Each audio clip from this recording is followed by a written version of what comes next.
विश्व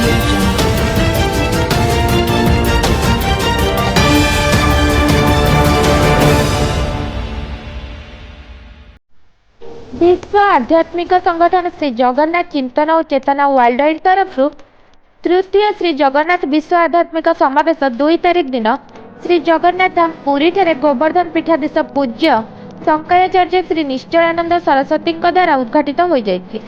पंडित सूर्यनारायण दास द्वारा चतुर्थ मूर्ति पूजार्चना पर डॉक्टर गुरुप्रसाद महापात्र संयोजन में सभा कार्य आरंभ होता।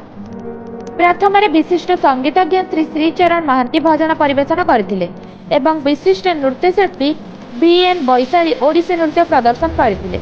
अनुष्ठान ट्रस्टी डॉक्टर हरप्रसन्न दास, श्री संग्राम केसरी पट्टनायक और श्री मनोज कुमार पात्र अनुष्ठान उद्देश्य और कार्यक्रम सूचना इत्यादि विषय सूचना देवा सह डॉक्टर भगवान पंडा स्वागत भाषण प्रदान करथिले। यह सहित संगठन मैनेजिंग ट्रस्टी श्री रमेश चंद्र विश्वाल, श्री सुकांत कुमार साहू और श्रीमती स्वाति त्रिपाठी अधिवेशन सुपरिचालन सहयोग करते। पूज्य शंकराचार्य निजर आशीर्वचन वेद पुराण आदि उदाहरण दे कहले जे धर्म ही जीवन श्रेष्ठ परिभाषा। पंच महाभूत मन व्यक्त अव्यक्त आदि को विश्लेषण करी से कहले जे आत्मचिंतन ही आमको ठीक भाव में परिचालित करिब। पुरी झांझापीठ मठर महंत बाबा सच्चिदानंद दास महाराज, आंतर्जातिक क्रियायोग अनुष्ठान मुख्य परमहंस स्वामी प्रज्ञानानंद महाराज, राष्ट्रीय संस्कृत विश्वविद्यालय तिरुपतिर पूर्वतन कुलपति प्रोफेसर हरिकृष्ण शतपथी निज निजर वक्तव्य रखी श्री जगन्नाथ शास्त्र सम्मत रीतिनीति उपर गुरुत्व देते। एही अवसर में श्री जगन्नाथ चिंतन और चेतना वर्ल्ड वाइड तरफ दारु ब्रह्म नामक एक स्मरणिका गुरुदेव करकमल उन्मोचित होता।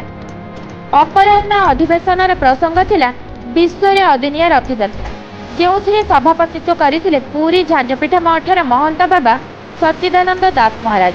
तांका सहित अन्य साधु संत तथा विज्ञ व्यक्ति जेपरिक प्रोफेसर हरिकृष्ण शतपथी, पुरी कटकी मठर महंत डॉक्टर विजय कुमार रामानुज दास महाराज, पुरी श्री जगन्नाथ चेतना गवेषणा प्रतिष्ठान सेक्रेटरी प्रोफेसर नरेश चंद्र दास, श्रीमंदिर दैतापति सेवक श्री दुर्गा प्रसाद दास महापात्र, आदित्य बाहिनी गोवर्धन पीठर अध्यक्ष पंडित मातृप्रसाद मिश्र योगदान करथिले।